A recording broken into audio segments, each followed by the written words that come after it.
네, 우리 하나님 말씀 고린도전서 3장 18절부터 23절까지 우리 한 목소리로 같이 봉독하겠습니다. 고린도전서 3장 18절에서 23절입니다. 아무도 자기를 속이지 말라. 너희 중에 누구든지 이 세상에서 지혜 있는 줄로 생각하거든 미련한 자가 되어라. 그리하여야 지혜로운 자가 되리라. 이 세상 지혜는 하나님께 미련한 것이니 기록된 바 지혜 있는 자들로 하여금 자기 괴율에 빠지게 하시는 이라 하였고, 또 주께서 지혜 있는 자들의 생각을 헛것으로 아신다 하셨느니라. 그런즉 누구든지 사람을 자랑하지 말라. 만물이 다 너희 것임이라. 바울이나 아볼로나 게바나 세계나 생명이나 사망이나 지금 것이나 장래 것이나 다 너희의 것이요 너희는 그리스도의 것이요 그리스도는 하나님의 것이니라. 아멘.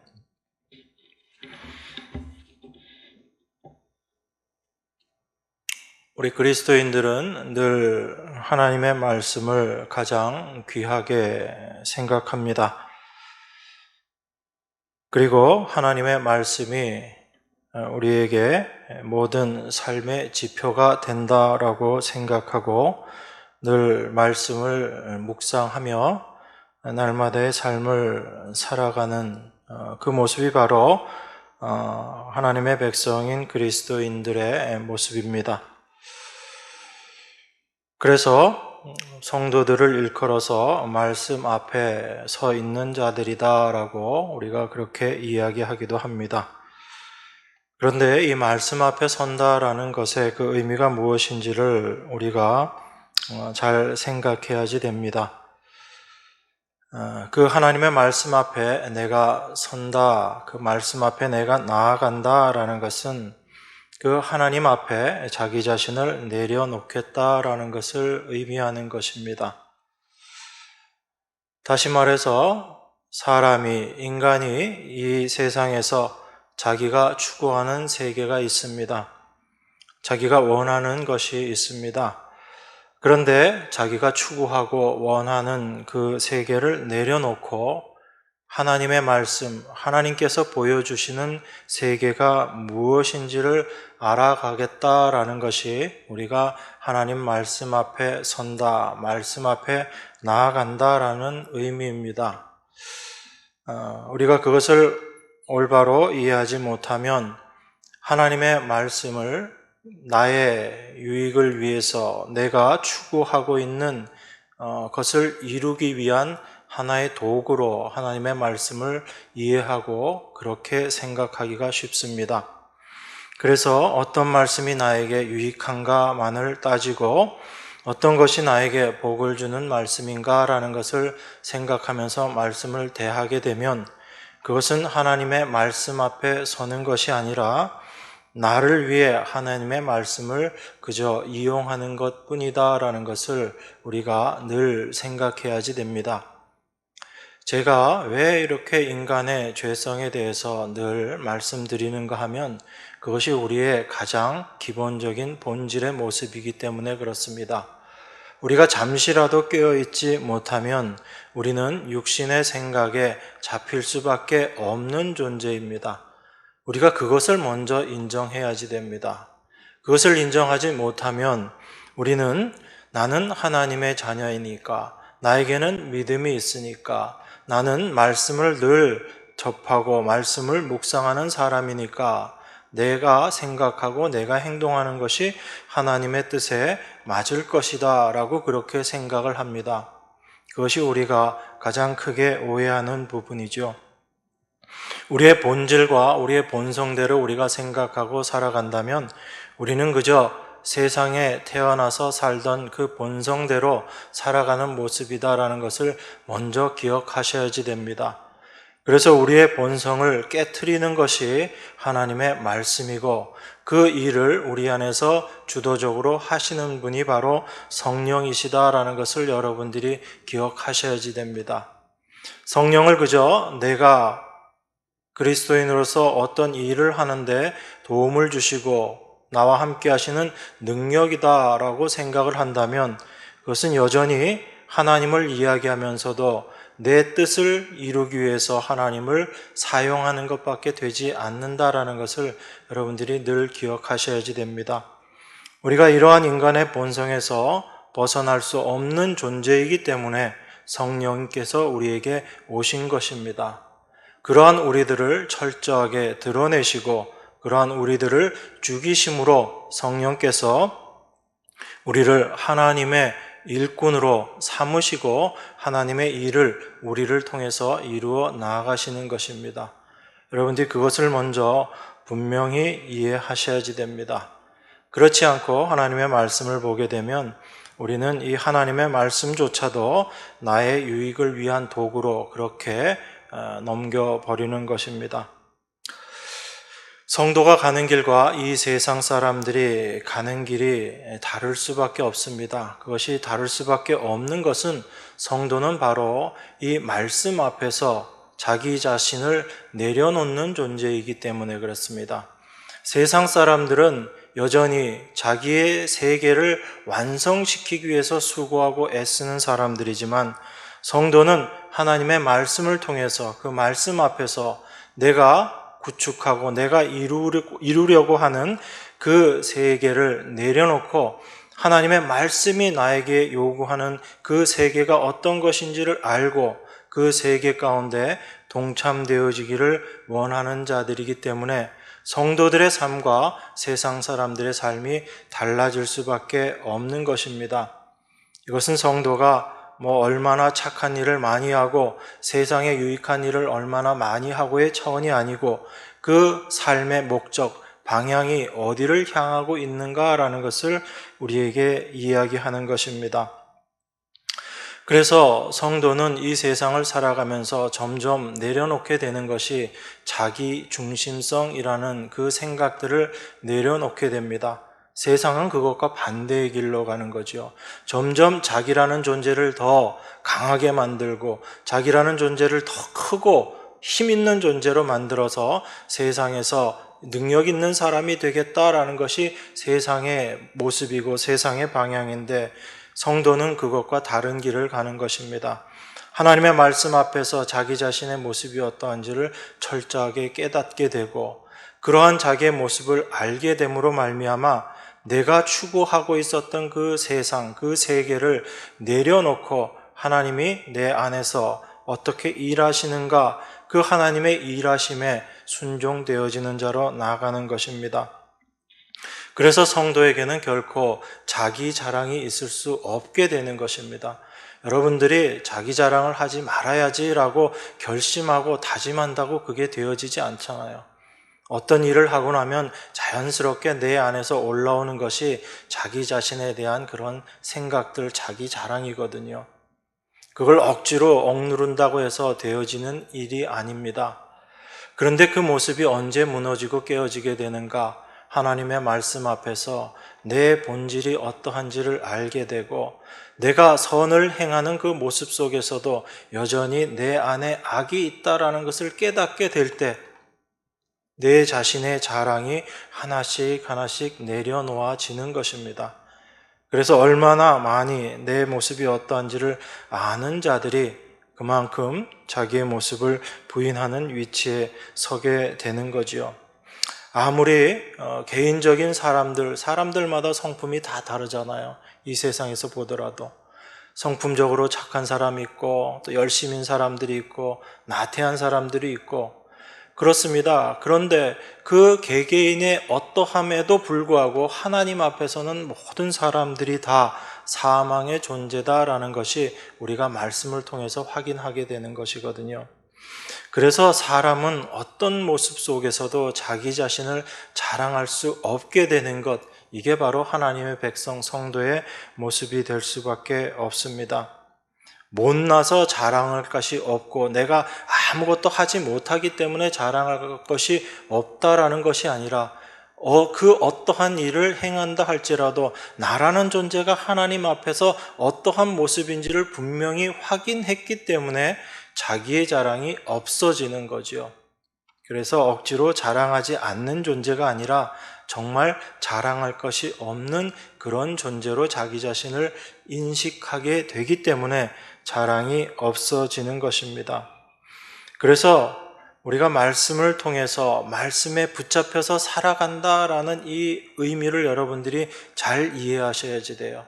말씀이 여러분들을 붙잡고 살아간다라는 것은 여러분들이 말씀을 잘 실천하는 사람이 된다라는 그 의미가 아니라 자기 자신을 온전히 내려놓게 되는 사람, 자기 자신을 부인하게 되는 사람이라는 그 의미가 말씀에 붙잡혀 살아간다라는 것입니다. 그래서 나의 어떠한 행함도 보이지 않게 되고 자기는 하나님 앞에서 어떠한 존재인지에 대한 명확한 인식만을 갖고 살아가는 사람들이 말씀에 붙잡혀서 살아가는 사람들이다라는 것을 여러분들이 점점 깊이 있게 알아가는 거지요. 그래서 자기 부인이라는 것, 이것이 내가 내 힘으로 내 의지로 하는 것이 아니라 우리 안에 계신 성령의 능력, 말씀의 능력이 우리를 그 자리로 끌고 간다라는 것을 우리가 날마다의 삶 속에서 경험하게 되는 것입니다. 우리가 지금 고린도서를 공부하고 있지만 이 고린도서의 가장 핵심적인 내용이 뭐라고 제가 계속 말씀드립니까? 교회 속에서 일하시는 하나님, 이것이 고린도서를 통해서 바울이 이야기하고 싶은 거거든요. 바로 하나님의 일하심입니다. 그래서 7절에서도 그런즉 심는 이나 물 주는 이는 아무것도 아니로되 오직 자라나게 하시는 하나님뿐이니라 라고 말씀하고 있는 거죠. 모든 일의 핵심은 하나님이시다라는 겁니다. 일하시는 하나님, 하나님의 일하심을 사도는 지금 우리에게 이야기해 주고 싶은 겁니다. 그걸 우리가 올바로 알게 될 때 참된 교회가 어떤 것인지를 올바로 알게 되는 것입니다. 제가 지난 시간에도 그런 말씀을 드렸지만 하나님의 백성, 성도들은 뭔가 부족한, 불완전한 곳에서 완전을 향해서 나아가는 사람들이 아닙니다.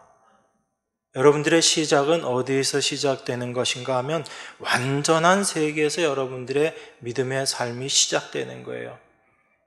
여러분들이 뭔가 거기에 더할 것이 있지 않습니다. 그리스도 안이라는 세계가 어떠한 곳인지, 교회로 부르심을 받은 그 교회의 지체됨이 어떠한 것인지, 내가 하나님의 성전이 되어서 살아가는 것이 어떠한 것인지를 여러분들이 먼저 분명하게 아셔야지 됩니다.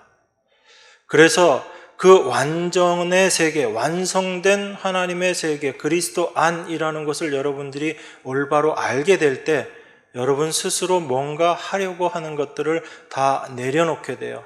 이건 여러분들이 아무것도 안 한다는 의미가 아니라 여러분의 힘으로 뭔가를 해야 되겠다는 것들을 내려놓게 되고 하나님이 여러분들을 어떠한 모습으로 쓰시든지 그 하나님의 말씀 앞에 여러분들이 순종되어지는 자로 나아가게 된다라는 것을 말씀하는 거예요.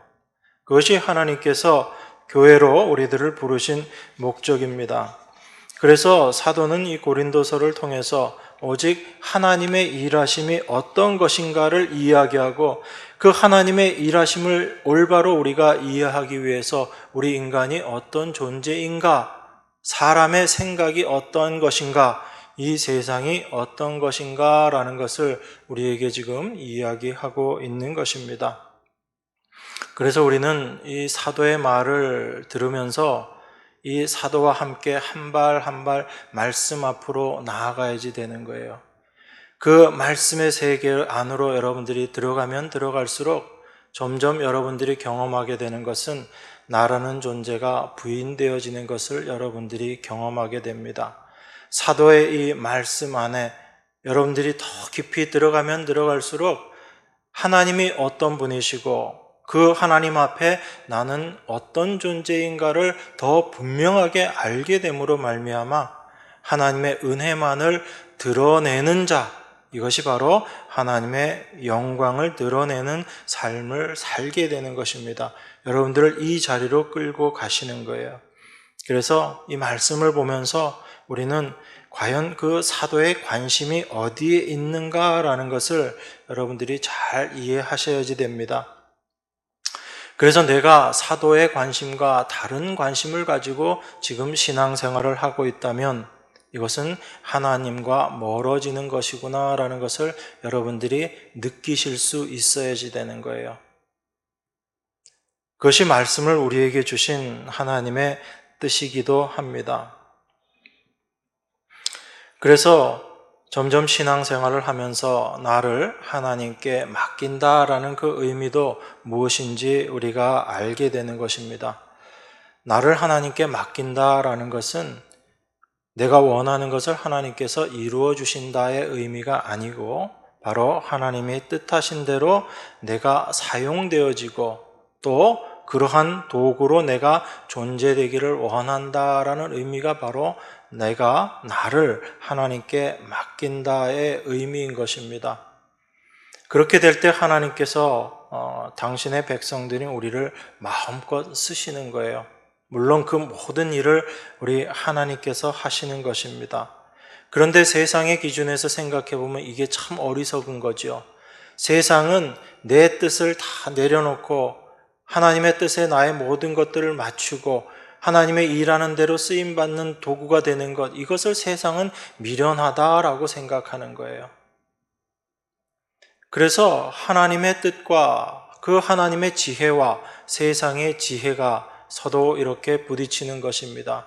세상의 지혜는 내 뜻을 앞세우고 나를 세워나가는 것이 세상의 지혜인데 하나님은 그러한 세상의 지혜를 헛되다, 미련하다라고 그렇게 이야기하는 것입니다. 왜 그렇게 하나님께서 세상의 지혜를 그렇게 보시는가? 바로 인간은 그 어떤 것들도 자기의 원대로 자기의 뜻대로 할 수 없는 존재인데 그것을 알지 못하기 때문에 그러한 생각을 갖게 되는 거거든요. 19절에 보면 이렇게 이야기합니다. 이 세상 지혜는 하나님께 미련한 것이니 기록된 바 지혜 있는 자들로 하여금 자기 괴율에 빠지게 하시는 이라 하였고 또 주께서 지혜 있는 자들의 생각을 헛것으로 아신다 하셨느니라. 다시 말씀드리지만 이 세상 지혜가 미련한 것은 인간이 어떠한 존재인지를 알지 못한다라는 것에 시작이 됩니다. 거기에서부터 이 세상의 지혜가 미련한 것으로 드러나게 되는 것입니다. 우리는 우리가 어떤 일을 할 수 있고 할 수 없고라는 것으로 나누고 뭔가를 할 수 있는 존재다라고 생각을 합니다. 그래서 여러분 기도할 때 어떻게 기도하시나요? 여러분들이 생각하시기에 이거는 내가 할 수 있는 일, 그리고 이건 내가 할 수 없는 일, 그렇게 나누시지요. 그리고 내가 할 수 없는 일이다라고 생각되는 것 가지고 여러분들이 기도하시잖아요. 그러니까 우리가 기도할 때 사실 굉장히 오해하고 있는 것입니다. 기도는 그런 게 아니거든요. 내가 뭔가를 할 수 있고 할 수 없고를 나눈다는 것 자체가 세상의 생각인데 우리는 은연중에 기도할 때 내가 할 수 있는 것은 기도하지 않고 내가 할 수 없는 것을 기도한다라고 생각을 하는 거죠. 쉽게 얘기해서 내가 뭔가 할 수 있다라는 생각을 여전히 갖고 있는 것입니다. 말씀 한 군데 찾아보겠습니다. 여러분 에스겔서 36장 한번 보겠습니다. 에스겔서 36장 37절입니다.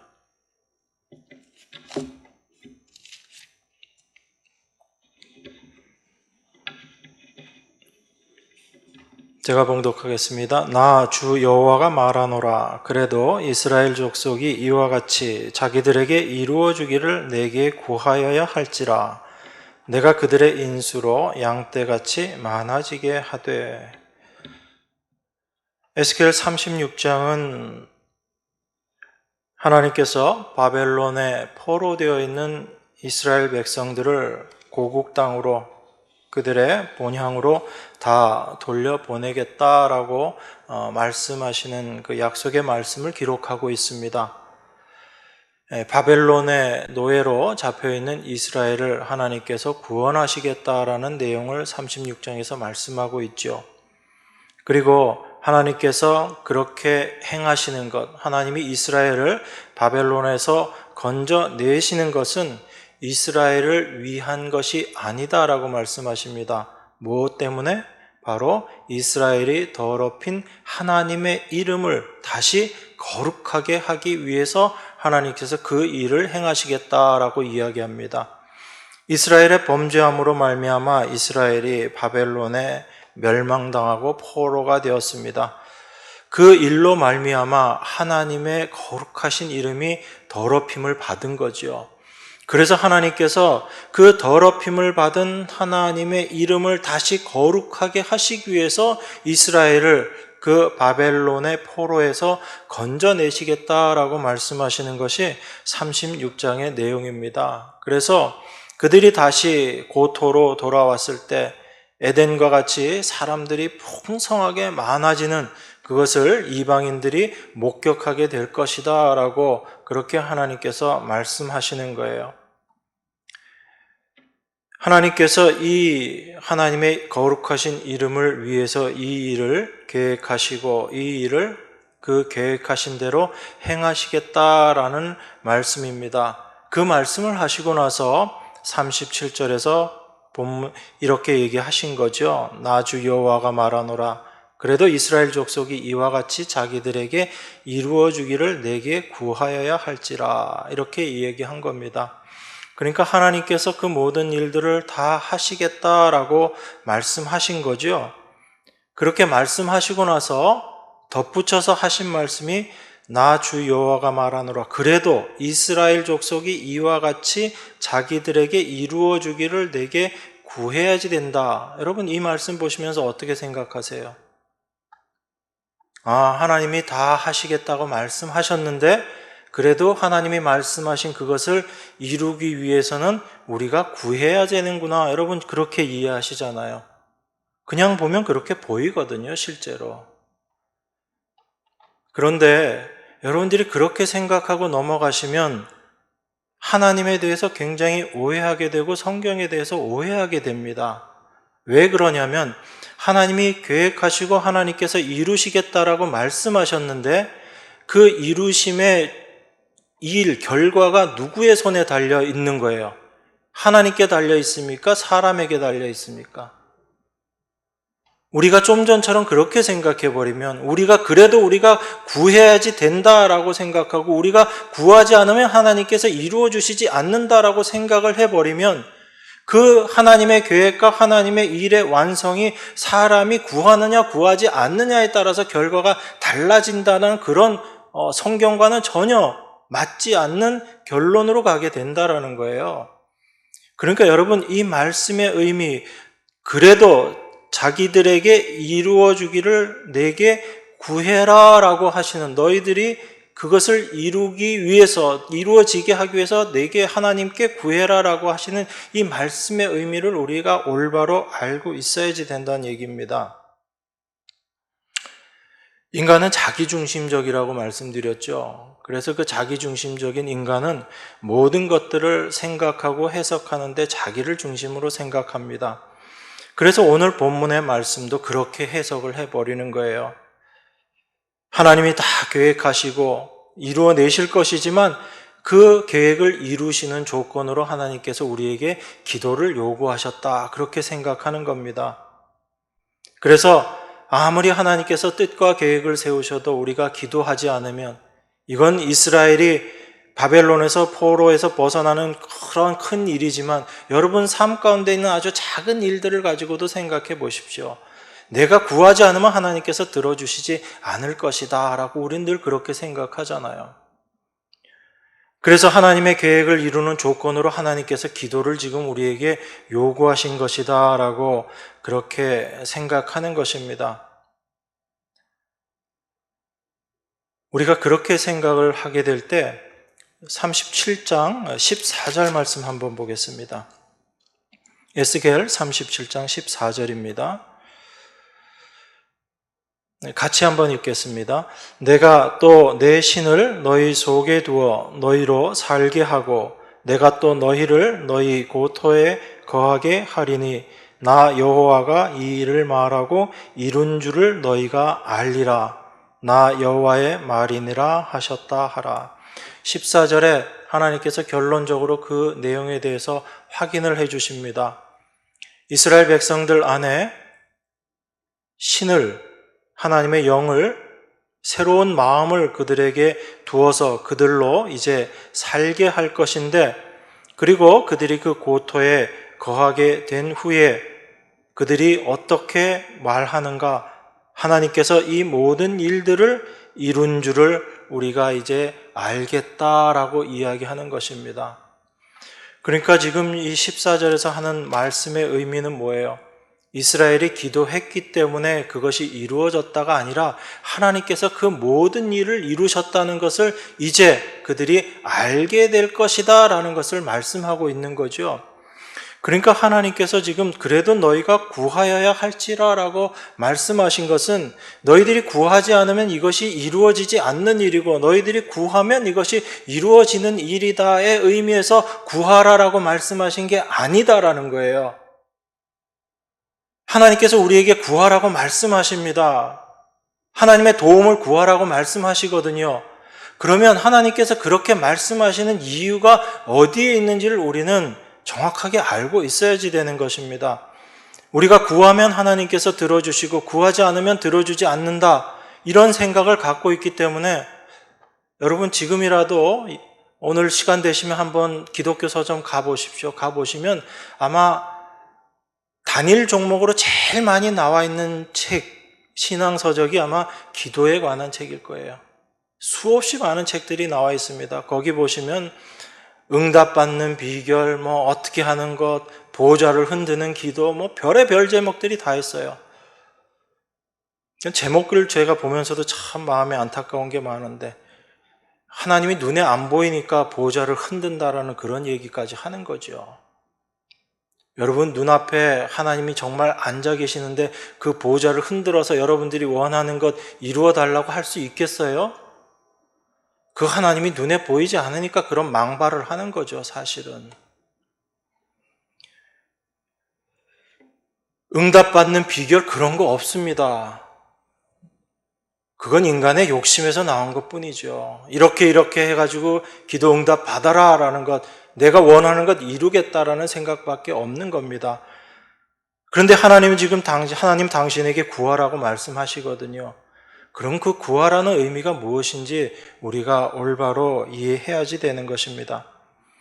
하나님께서는 분명히 말씀하시고 그거 다 이루실 거예요. 그런데 그런 우리들에게 하나님께서 구하라라는 것, 하나님께 도움을 구하라라는 이야기잖아요. 그러면 하나님께 도움을 구한다라는 의미를, 여러분들이 하나님께 어떤 도움을 구한다라면 여러분의 자세, 여러분 모습이 어떠해야지 되는가를 여러분들이 먼저 아셔야지 되는 거죠. 하나님께 도움을 구하라는 이 말 속에 가장 핵심적인 내용은 인간은 아무것도 할 수 없는 존재라는 뜻입니다. 여러분들이 구하면 하나님이 들어주시고 구하지 않으면 들어주시지 않는다라는 이야기가 아니라 하나님이 나에게 너희들이 구해야지 된다, 너희들은 구할 수밖에 없는 존재다라는 것은 너희 스스로의 힘으로는 아무것도 할 수 없는 존재들이기 때문에, 그래서 너희들은 너희 모습이 어떤지를 알게 되면 하나님께 구할 수밖에 없게 된다라는 것을 우리로 하여금 깨닫게 하시기 위해서 하나님께서 구하라라고 말씀하시는 거예요.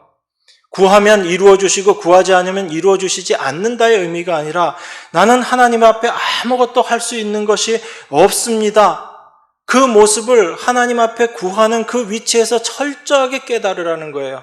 그것을 알게 될 때 어떤 작은 일, 내가 할 수 있는 일은 구하지 않고 내가 할 수 없는 큰 일, 심각한 일, 중대한 일, 이건 내가 하나님께 구해서 그것을 이루기를 원하고 그게 기도가 아니다라는 것입니다. 그게 하나님께 구하는 자의 모습이 아니다라는 거예요. 그런데 세상은 그렇게 기도하고 있잖아요. 종교는 그렇게 기도한다고요. 그래서 그 어떤 종교도 제일 중요하게 여기는 게 뭐예요? 기도입니다. 열심히 기도하라는 거죠. 무엇을 기도해야 될지 잘 찾아가지고 열심히 기도하라는 겁니다. 그렇게 기도할 때 그 기도 응답받는 것들을 여러분들이 확인하게 되면서 더 믿음을 굳건히 할 수 있을 것이라고 그렇게 이야기하는 거예요. 그런데 그건 종교예요, 여러분. 내가 원하는 것 정해놓고 그것 이루기 위해서 열심히 구하는 것, 그건 종교의 모습이지 결코 하나님의 백성들의 모습이 아닌 겁니다. 하나님은 우리에게 그렇게 말씀하시지 않거든요. 우리가 아주 작은 것이라도 할 수 있는 그런 능력의 존재가 되지 못한다라는 것이 하나님의 말씀이 우리에게 끊임없이 이야기하고 있는 것입니다. 그래서 우리가 말씀 앞에 섰을 때 우리가 경험할 수밖에 없는 것이 바로 자기 자신을 내려놓게 되는 자기 부인의 모습이다라고 제가 말씀을 드린 거예요. 그래서 여러분들이 올바로 하나님 말씀 앞에 날마다 서 계신다면 그 말씀은 여러분들을 어떤 자리로 끌고 갈 것인가라는 것을 분명히 아셔야지 되는 거죠. 그래서 하나님 앞에 나는 철저하게 무능력한 존재구나, 무능한 존재이구나라는 것을 깨닫게 되고 그 위치에서 하나님의 도움을 간구할 수밖에 없는 거예요. 하나님이 나를 도와주시지 않으면, 하나님이 함께 하시지 않으면 나는 아무것도 할 수 없고 하나님 뜻대로 도무지 아무것도 살아낼 수 없는 존재가 바로 나라는 존재입니다 라는 것을 말씀 앞에서 깨닫게 되고 하나님의 도우심을 간구하는 거예요. 여러분, 그게 기도입니다. 그런데 지금 교회에서 기도라는 게 얼마나 왜곡되어서 전달되고 있는지 여러분들이 분명히 보셔야지 되는 거예요. 내가 원하는 것 이루기 위해서 하나님 붙잡고 이루어 주실 때까지 붙잡고 늘어지라는 겁니다. 그렇게 해서 자기 욕심 이루어 놓으면 그게 사탄이지요. 그 하나님 백성 아닙니다, 여러분. 분명히 아셔야지 돼요. 그래서 하나님이 그 모든 일들을 다 말씀하시고 계획을 말씀하시고 나 여호와가 이루리라 라고 말씀하시면서 그래도 너희들이 구해야 된다라고 이야기하시는 그 의미를 올바로 이해하셔야지 되는 겁니다. 내 모습이 어떠한지를 철저하게 깨닫지 못하고서는 우리는 하나님께 구함도 제대로 구하지 못하는 거예요. 그저 내가 이걸 할 수 없기 때문에, 하나님이 해주시지 않으면 이거는 내가 도저히 이룰 수 없는 일이기 때문에 하나님 도와주세요. 이건 하나님께서 우리에게 말씀하시는 참된 도움을 구하는 모습이 아닌 것입니다. 예수님이 왜 십자가에 달려 죽으실 수밖에 없으셨는가? 하나님이 왜 그 방법으로 우리를 구원하실 수밖에 없으셨는가를 여러분들은 생각하셔야지 됩니다. 하나님이신 당신이 십자가에 달려 죽으실 수밖에 없었다는 것은 인간에게는 그 어떤 가능성도 없다라는 것을 이야기하고 있는 거예요. 인간에게 아주 작은 가능성이라도 있다면 하나님은 당신이 십자가에 달리시지 않으셔도 돼요. 그냥 성령을 보내주셔서 능력 주시고 깨닫게 해주시면 인간은 깨닫고 능력받아서 행할 수 있기 때문에 예수님이 십자가에 달려 죽으실 필요가 없는 거지요. 그런데 하나님이신 그분이 십자가에 달려 죽으셨어요. 그것은 우리 인간에겐 그 어떤 가능성도 없다라는 것을 말씀하고 있는 것입니다. 하나님이신 당신이 죽지 않으시면 구원될 수 없는 것이 바로 죄로 말미암아 타락해버린 그 범죄한 인간이다라는 것을 여러분들이 말씀을 통해서 깨닫게 되시는 거예요. 그래서 여러분들이 말씀을 보면 볼수록 여러분의 모습이 더 분명하게 드러나고, 그래서 사도가 내가 죄인 중에 괴수다라고 이야기하는 그 고백이 그냥 사도의 고백이 아니라 여러분 자신의 고백이 되는 거예요. 그 삶을 여러분들이 살아가게 되는 것입니다. 이게 하나님 백성의 삶의 모습이거든요. 그래서 여러분, 이 말씀을 하고 나서 하나님께서 너희들이 그렇게 구하게 될 때 그들의 인수를 양떼같이 많아지게 하리라.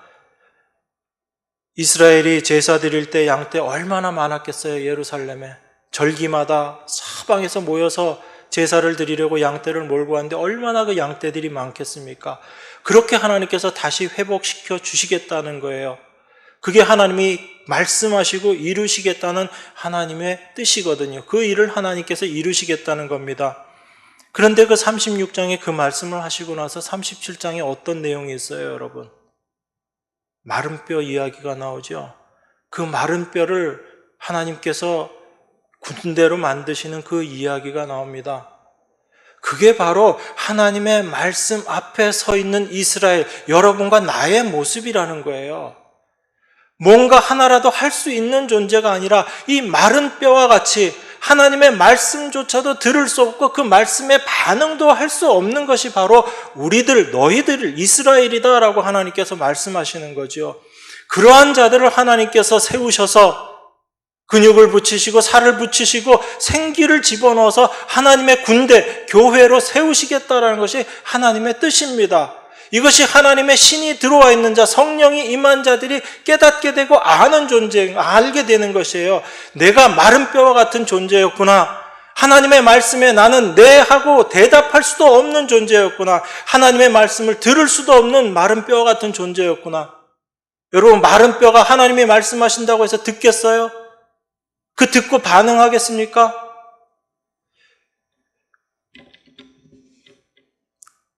에스겔서 37장 4절에 보면 이렇게 이야기합니다. 또 내게 이르시되 너는 이 모든 뼈에게 대언하여 이르기를 너희 마른 뼈들아 여호와의 말씀을 들을지어다. 이렇게 이야기합니다. 에스겔 선지자가 하나님의 말씀을 대언해요. 마른 뼈들아 하나님의 말씀을 들을지어다 라고 그렇게 대언합니다. 그럼 마른 뼈들이 들을 수 있어요, 없어요? 여전히 못 듣는 존재인 거예요. 그런데 하나님의 말씀이 들어가서 그들에게 생기가 들어감으로 말미암아 그들이 살아있는 하나님의 군대가 되는 거죠. 이게 말씀의 능력인 거예요. 하나님의 말씀이 우리에게 임해서 우리가 거기에 어떤 반응을 해서 되는 것이 아니라 하나님의 말씀의 능력이 우리에게 임하게 될 때 우리 안에 근육이 생기고 그리고 살이 붙고 그 하나님의 생기가 우리 안에 들어옴으로 말미암아 산 자가 되는 것, 이것이 바로 하나님 말씀의 능력이에요. 이러한 군대가 되는 그 일에 우리가 할 수 있는 것은 아무것도 없다고요. 하나님의 말씀이 우리 안에 임해서 그 모든 일들을 다 이루어내시는 것입니다.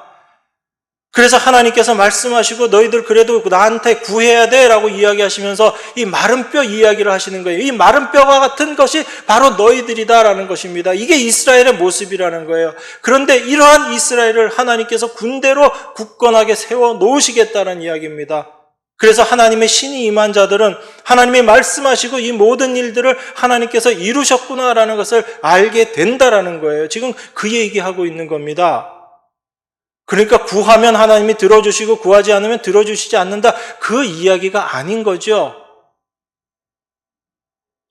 그러니까 우리가 기도한다라고 이야기할 때 하나님 앞에 나아간다, 하나님께 구한다라는 의미가 무엇인지 여러분들은 철저하게 아셔야지 되는 거예요. 그래서 기도는 나의 원하는 것을 요구하는 것이 아니라 하나님 앞에 나는 아무것도 할 수 없는 존재입니다라는 것을 고백하는 것, 그게 성경이 이야기하는 참된 기도인 것입니다.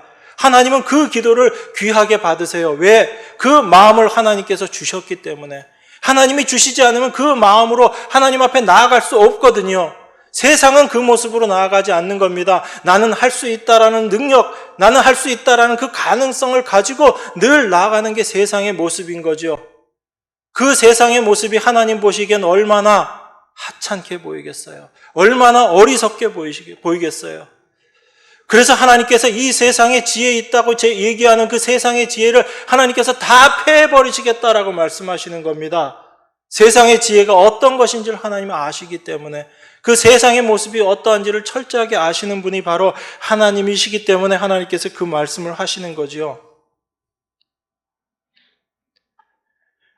그래서 우리가 하나님 앞에 나아가고 하나님의 지혜를 구함으로 말미암아 여전히 세상의 지혜에 잡혀서 살아가고 있는 내 자신의 모습을 깨닫게 되고 하나님의 은혜가 무엇인지를 우리가 알아가게 되는 것입니다. 여러분, 사도 바울이 어떤 사람이에요? 사도 바울은 철저하게 하나님의 불러주심으로 말미암아 예수님, 하나님을 만난 사람입니다.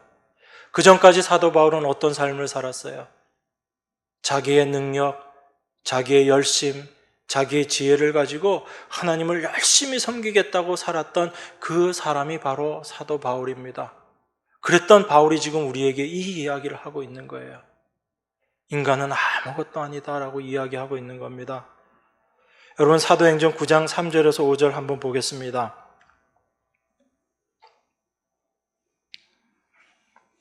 사도 바울이 하나님을, 예수 그리스도를 만난 사건입니다. 제가 봉독합니다. 사울이 행하여 다메섹에 가까이 가더니 호련히 하늘로서 빛이 저를 비추는지라 땅에 엎드러져 들으며 소리 있어 가라사대 사울아 사울아 내가 어찌하여 나를 핍박하느냐 하시거늘 대답하되 주여 뉘시오니까 가라사대 나는 내가 핍박하는 예수라. 이렇게 이야기합니다. 사도 바울이 열심히 자기의 힘을 가지고 하나님 섬기겠다고 다메섹으로 갑니다. 그때 순간 하늘로서 빛이 저를 둘러 비추게 됩니다. 그리고 예수님이 나타나셔서 그 사울에게 내가 바로 네가 핍박하는 예수다 그렇게 말씀하십니다. 바울을 예수님께서 만나 주신 상황이죠. 이걸 어떻게 표현하고 있냐면 하늘로서 빛이 저를 둘러 비춘다라고 그렇게 이야기합니다. 이 빛, 하늘로서부터 둘러 비춘 이 빛에 잡혀서 이제 사도 바울이 살아가게 되는 거죠. 그 사울이 바울이 되어서 살아가게 되는 것입니다. 이전에 자기 모습, 자기 힘으로 살아가는 것이 아니라 이 사울에게 임했던 이 빛으로 말미암아 사울이 바울이 되어서 바울의 삶을 이제 살아가게 되는 거죠. 사울이라는 이름의 뜻이 큰 자라는 뜻이죠. 바울은요, 작은 자라는 뜻입니다. 하나님의 빛이 임하게 되니까 사울을 바울로 만들어 버리신 거예요. 그러니까 이제 바울의 삶은 바울이 자기가 이제 그 변화된 모습으로 스스로 살아가는 것이 아니라 사울에게 임했던 그 빛으로 바울이 됨으로 말미암아 그 빛이 이제 바울을 끌고 인도하는 삶의 모습으로 살아가게 될 것이다라는 것을 지금 우리에게 이야기하고 있는 거죠. 그래서 바울하고 같이 갔었던 다른 사람들이 그 소리는 들었는데 아무도 빛을 보지 못했다라고 이야기해요. 신기하지 않아요? 소리는 들었는데 빛을 못 봤다라고 얘기합니다. 이건 눈에 보이는 빛이 아니다라는 이야기잖아요. 빛이 있었는데 그들이 못 봤다라는 이야기가 아니라 그 소리는 같이 들었지만 그 하나님의 빛이 임했는데 그 빛을 다른 사람들은 도무지 보지도 못했다라는 이야기예요. 이게 요한복음 1장 4절 5절에 나와 있는 그 말씀이잖아요. 그 안에 생명이 있었으니 이 생명은 사람들의 빛이라. 빛이 어둠의 빛이 돼 어둠이 깨닫지 못하더라. 깨닫고 깨닫지 못하는 것은요, 어둠에게 달려있는 것이 아니라 빛에 달려있는 거예요. 그 빛이 임하셔서 그 어둠을 깨닫게 해주심으로 말미암아 그 어둠이 빛 가운데 드러나게 되고 자신의 어둠을 알게 되는 거죠. 그런데 깨닫지 못한 자들은 자기가 어둠에 있기 때문에 자기의 본질, 자기의 모습을 보지를 못하는 거예요. 그러니까 하나님의 빛이 어둠 가운데 임해서 그 빛을 올바로 본 자들은 자기 자신이 어두움이었다라는 것, 내가 어두움이구나라는 것을 알게 되는 거죠. 이게 빛을 받은 자들의 모습인 거예요. 그 빛이 임하지 않은 자들은 내가 어두움인지를 모른다는 거죠. 여전히 어두움 가운데 있기 때문에, 빛이 임하지 않았기 때문에 자기 자신의 어두움을 발견하지 못하는 모습인 것입니다.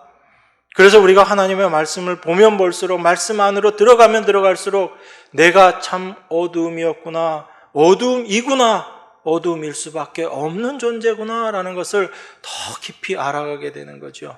이게 말씀의 능력인 거예요. 우리 인간의 힘으로는 이 자리로 나아갈 수 없기 때문에 성령께서 우리를 붙잡고 이 길로 가시는 거예요. 그러니까 여러분, 성령의 일하심에 대해서 여러분 오해하지 마시고 성령이 우리를 어떤 자리로 끌고 가시는가를 여러분 말씀을 통해서 분명하게 확인하시기 바랍니다. 그래서 자기 자신이 어둠인 존재를 알게 되는 거죠. 사도도 그전에는 몰랐잖아요. 자기 자신이 어떤 존재인지 몰랐었잖아요. 열심히 하나님 섬긴다고 일했었는데, 그런데 나중에 그 빛을 받고 깨닫게 된 바울이 나중에 그 얘기하잖아요. 이스라엘이 열심히 있었는데 그 열심이 자기 의를 세우는 열심이었다고, 힘써 하나님의 의에 복종하지 않는 열심이었다라고 이야기하잖아요. 열심이 오히려 하나님을 대적하는 모습이었다라는 것입니다. 그 하나님을 대적하는 모습이 바로 자기 자신의 의를 세우는 모습이다라는 거였죠.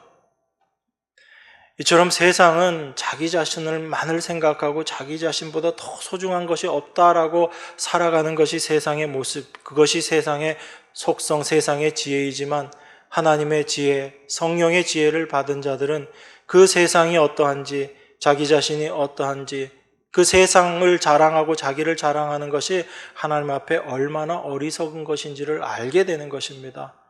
그래서 사도 바울이 고백하잖아요. 내가 예수 그리스도와 그의 십자가에 못 박히신 것 외에는 아무것도 알지 아니하기로 내가 작정했다라고 이야기합니다. 얼마나 단호한 이야기인지 여러분들 다시금 새겨보셔야죠. 예수 그리스도와 그의 십자가에 못 박히신 것 외에는 다른 어떤 것도 내가 아무것도 알지 아니하기로 작정했다는 거예요. 그런데 우리는 뭐 그렇게 알고 싶은 게 많아요. 무슨 신앙생활 잘하는 비결을 많이 알고 싶어 하죠.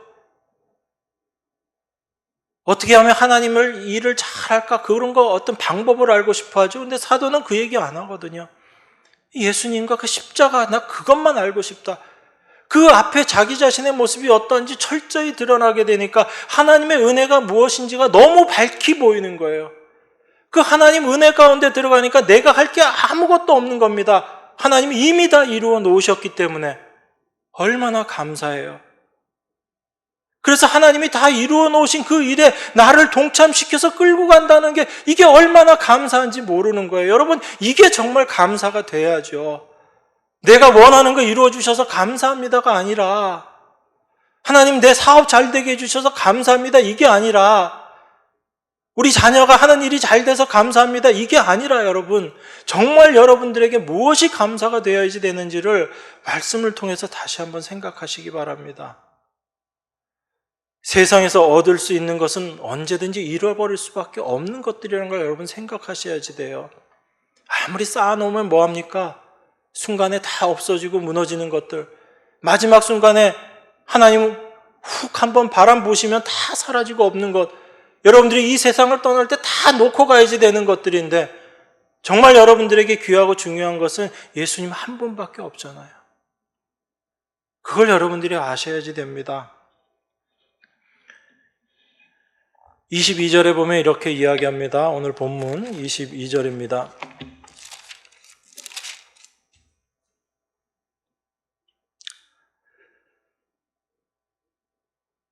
1절부터 보겠습니다. 그런즉 누구든지 사람을 자랑하지 말라. 만물이 다 너희 것임이라. 이렇게 이야기하죠.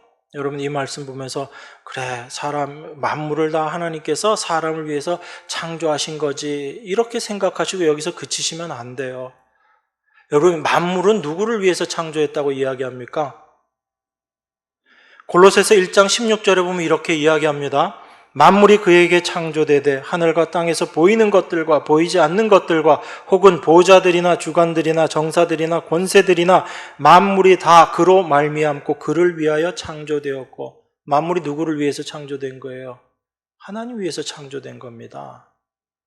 그런데 지금 여기 바울이 뭐라고 이야기해요? 사람을 자랑하지 말라. 만물이 다 너희 인간들 것이다. 만물이 다 인간을 위해서 창조된 것이다. 그렇게 지금 이야기하잖아요.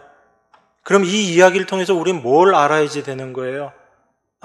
우리가 만물의 영장이고 만물의 주인이고 하나님이 우리를 정말 귀하게 여기셔서 하나님께서 우리를 위해서 만물을 창조하셨구나, 이 생각에서 그치면 안 되는 거예요. 바울은 지금 계속 이야기하고 있거든요. 22절 보십시다. 바울이나 아볼로나 게바나 세계나 생명이나 사망이나 지금 것이나 장래 것이나 다 너희의 것이요, 다 우리 거래요. 그런데 너희는 그리스도의 것이요 그리스도는 하나님의 것이다. 이렇게 이야기합니다. 이게 지금 바울이 이야기하고 싶은 결론이거든요. 그런데 이 결론 빼놓고 만물이 다 너희 것이다 라고 이렇게 생각하고 여러분들이 그렇게 살아가시면 안 된다라는 얘기예요. 왜 바울이 만물이 다 우리의 것이다 그렇게 이야기하는지 그 의미를 여러분들이 분명히 아셔야지 되는 겁니다. 이 모든 것들이 너희에게 속한 것인데, 나는 바울에게 속했고 나는 아볼로에게 속했고 나는 게바에게 속했고 라고 생각하고 있는 너희들의 생각이 얼마나 세상적인 생각이냐라는 거예요. 이 모든 것들이 다 너희들에게 속했는데 생명이나 사망이 다 너희들 것이랍니다.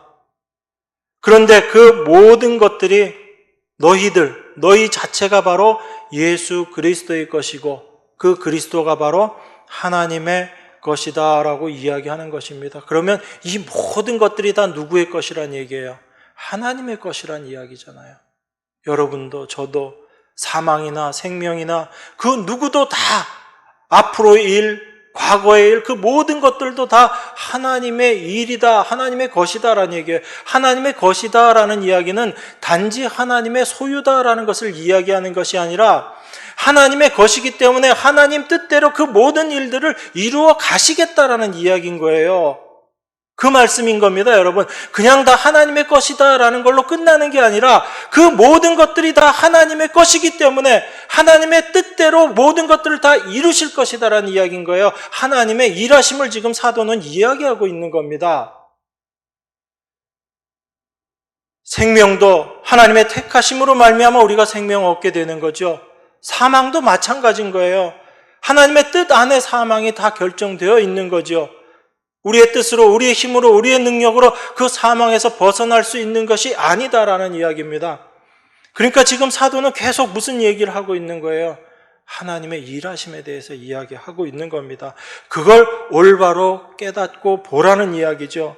그걸 보지 못하면 우리는 여전히 하나님의 뜻과 상관없이 내 뜻을 생각하고 나를 중심으로 모든 것들을 생각하고 하나님의 말씀을 보면서도 여전히 내가 주인이 되어서 생각하고 있다라는 거죠. 여러분, 우리 모두가 만물이 다 하나님의 것이라면 그 하나님의 뜻에서 벗어날 수 있는 것이 있을까요? 없을까요? 없죠. 하나님의 뜻 안에서 그 모든 것들이 다 하나님의 것이라면 그 하나님의 뜻은, 그 모든 만물들은 바로 하나님의 뜻에서 절대로 벗어날 수 없다라는 것을 지금 우리에게 사도가 이야기하고 있는 겁니다. 그걸 우리가 믿음의 눈으로 분명히 볼 수 있어야지 되는 거예요. 그래서 그 하나님의 뜻대로 예수 그리스도께서 이 땅에 오신 겁니다. 그래서 이 땅에 오셔서 십자가에 달리셔서 그 하나님의 뜻대로 모든 것들을 다 이루시고 완성하시고 하나님 보좌 우편으로 가신 거예요. 우리에게 하나님의 그 모든 일들을 완성하시고 나서 그 그리스도도 하나님의 속한 자, 하나님이다라는 그 말씀이에요. 하나님 것이다라는 이야기고 하나님 바로 당신 자신이시다라는 이야기입니다. 이 모든 것들이 하나님의 뜻 안에 하나님의 계획대로 하나님의 일하심으로 말미암아 이루어진다라는 거예요. 그러니까 우리가 믿음 안에서 제일 오해하지 말아야 되는 것이 어떤 거냐면요, 우리가 이제 믿음이 있고 하나님의 은혜를 받았고 우리가 성령 받은 존재이기 때문에 우리가 이제 우리 스스로의 힘으로 뭔가 할 수 있는 존재가 되었다. 우리가 선도 행할 수 있고 하나님 은혜도 세상에 선포할 수 있고 그 선을 행할 수 있는 능력이 이제 우리에게 생겼다라고 생각하는 게 사실은 아주 기특한 것 같지만 하나님의 말씀을 오해하는 모습이라는 거예요. 어떤 면에서 하나님과 상관없이 나는 이제 내 안에 믿음이 있고 성령도 있기 때문에 내 스스로 독자적으로 뭔가 할 수 있는 존재가 되었다라고 생각하는 것, 이게 바로 하나님의 계획과 뜻을 모르는 자들의 생각인 거예요. 하나님은 우리가 어떠한 위치에 있든지 하나님의 뜻에서 벗어날 수 없다라는 것을 이야기하는 것이 바로 만물이 우리가 하나님께 속한 자다라는 그 말씀의 의미거든요. 우리에게 성령 주시고 우리에게 믿음 주신 것은 그 모든 것들이 나를 의지하지 않고 하나님만 의지하게 하시는 하나님의 뜻이다라는 것을 우리가 분명히 알아야지 되는 거예요. 그래서 믿음 갖고 이제 성령이 왔기 때문에 우리는 스스로 뭔가를 할 수 있는, 선도 행할 수 있는 그런 존재가 되었다. 이게 믿음에서 벗어난 오히려 사탄의 생각이라는 걸 여러분들이 이해하셔야 돼요. 하나님은 우리를 어떠한 위치에서든지 하나님의 은혜에서 하나님을 의지하는 자리에서 벗어나지 않게 우리를 끌고 가시고 인도하시는 것이 하나님의 인도하심이다라는 것을 여러분들이 분명히 아셔야지 됩니다. 잠언 말씀 한 군데 찾아보고 말씀 좀 마무리하겠습니다. 잠언 3장 27절 28절입니다. 내 손이 선을 베풀 힘이 있거든 마땅히 받을 자에게 베풀기를 아끼지 말며 내게 있거든 이웃에게 이르기를 갔다가 다시 오라 내일 주겠노라 하지 말며. 자, 이렇게 얘기합니다. 내 손이 선을 베풀 힘이 있거든 마땅히 받을 자에게 베풀기를 아끼지 말며 또 내게 있거든 이웃에게 이르기를 갔다가 다시 오라 내일 주겠다 이렇게 말하지 말란 얘기입니다. 여러분, 이 말씀을 보면서 보통의 사람들은 뭐라고 생각할까요? 내가 먼저 선을 베풀 힘이 있는가 없는가 생각하겠죠. 그리고 내가 선을 베풀 힘이 있고 그런 형편이 된다라고 생각하면 선을 베풀어야지 되는 게 이게 성도의 마땅한 도리다라고 그렇게 생각할 겁니다. 그래서 내가 선을 베풀었는가 또 내가 얼마나 선을 베풀었는가 이런 걸 여러분 생각하면서 내가 성도로서 올바른 삶을 살고 있는가 이 생각을 하실 거예요. 그런데 하나님의 말씀을 통해서 내 자신이 어떤 존재인지 알게 되면 우리는 이 말씀도 다시 보게 됩니다. 제가 한번 여러분들에게 물어보겠습니다. 만약에 인간에게 선을 베풀 힘이 있다면 그건 누가 주신 거예요? 하나님이 주신 거죠? 그러면 그 선 베풀 힘을 하나님께서 주셨다라는 것, 이건 본인께 아니다라는 얘기잖아요. 선 베풀 힘조차도 하나님이 주셨다면 그건 내게 아니다, 하나님의 것이라는 얘기죠. 그러면 하나님의 것인 선을 베풀 수 있는 힘을 내가 갖고 있다면 누군가 나에게 와서 도움을 청하는데 갔다가 내일 다시 와, 내일 줄게 이 말 할 수 있다는 얘기예요? 없다는 이야기예요? 할 수 없다는 이야기인 거예요. 이거는 내가 능력이 있어서 생각해보고 누구를 얼마나 도왔느냐 돕지 않았느냐 내가 성도로서 삶을 올바로 살아가고 있느냐 이걸 이야기하는 게 아니라 나에게 선을 행할 힘이 만약에 주어졌다면 있다면 그건 내 안에서 나온 것이 아니라 하나님이 나에게 주신 것이라는 얘기예요. 내게 아니다라는 얘기입니다. 내게 아닌데 누가 와서 그것을 달라라고 이야기하면 나에게 어떤 도움을 구하면 그 도와줄 수 있는 힘이 내게 아니고 하나님께서 나에게 주신 것인데 그걸 내가 주느냐 마느냐 고민해야지 된다는 얘기 하지 말아야 된다는 얘기예요. 내게 아니면 당연히 그건 필요한 사람에게 주는 것, 이게 성도들의 올바른 모습이다라는 겁니다. 이게 내가 가진 모든 것이 누구의 것인지를 분명하게 아는, 내가 하나님의 것이다라는 것을 아는 성도의 생각, 성도의 가치관, 세계관이라는 얘기예요.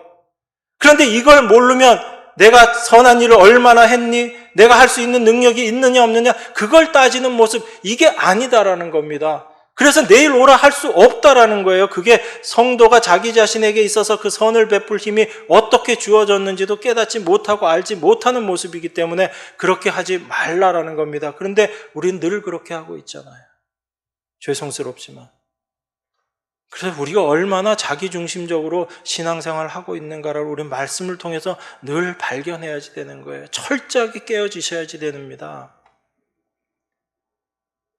그것이 하나님께서 우리를 인도하시는 그 하나님의 삶의 모습, 하나님이 우리를 인도하시는 우리들의 삶의 모습이라는 것입니다. 나에게 어떤 선을 베풀 힘이 있다면 그거 하나님께서 주신 거잖아요. 그러면 그것을 필요로 하는 사람에게 그냥 줘야 되는 거예요. 그것이 하나님 은혜에 감사하는 하나님의 백성들에서의 삶의 모습인 것입니다. 그래서 이 모든 것들이 하나님께서 우리 안에서 행하시는 일이라는 거예요. 우리는 그 하나님의 일하심에 도구로 쓰임받는 존재들이고, 그런데 그 도구로 쓰임받는 것이 얼마나 귀하고 감사한 일인지를 우리가 내 모습, 내 본질이 어떤지를 알게 될 때 심판의 존재인 나를 하나님께서 들어서 도구로 쓰신다는 게 얼마나 감사한 일인지를 알게 될 때 진정 성도의 감사함이 나오게 되는 것입니다. 여러분들, 이 은혜가 여러분들 삶 가운데 늘 있어야지 되는 거예요. 여러분들의 날마다의 기도가, 날마다의 간구가 이것이 되어야지 되는 거예요. 뭘 행할 수 있는 힘 주십시오, 능력 주십시오가 아니라 내가 하나님 앞에서 어떤 자인지를 날마다 더 깊이 깨닫고 이런 나에게 은혜 주신 하나님의 은혜가 얼마나 크고 놀랍고 엄청난 것인지를 매 순간순간 알아가면서 그 하나님의 은혜만을 감사하는 자로 살아가게 해주십시오. 이것이 여러분과 저의 기도가 되어야 될 줄 믿습니다. 날마다 하나님께서 우리를 이 길로 인도하실 거예요. 왜냐하면 여러분들을 모두 하나님의 것이기 때문에 그렇습니다. 하나님 뜻대로 여러분들을 이루어 내실 거예요. 이 하나님을 우리가 소망하고 기대하고 나아갈 때 하나님의 일하심을 여러분 날마다의 삶 가운데 경험하게 될 줄 믿습니다. 이 은혜가 날마다 충만하시기를 주님의 이름으로 축원합니다. 기도하겠습니다. 하나님 아버지 감사합니다. 우리 안에서 일하시는 그 하나님의 뜻이 무엇인지, 하나님의 일하심이 무엇인지를 말씀을 통해서 생각했습니다. 우리 모두가 하나님의 것입니다. 바로 하나님의 뜻이 저희들을 통해서 이루어지실 줄 믿습니다. 그 하나님만을 소망하며 우리 안에서 그 하나님만을 간구하는 귀한 저희들 삶 될 수 있도록 주님 축복하여 주시옵소서. 우리를 죄와 사망에서 구원하여 주시고 십자가에서 모든 것들 다 이루신 귀하신 예수 그리스도 이름으로 기도드리옵나이다. 아멘.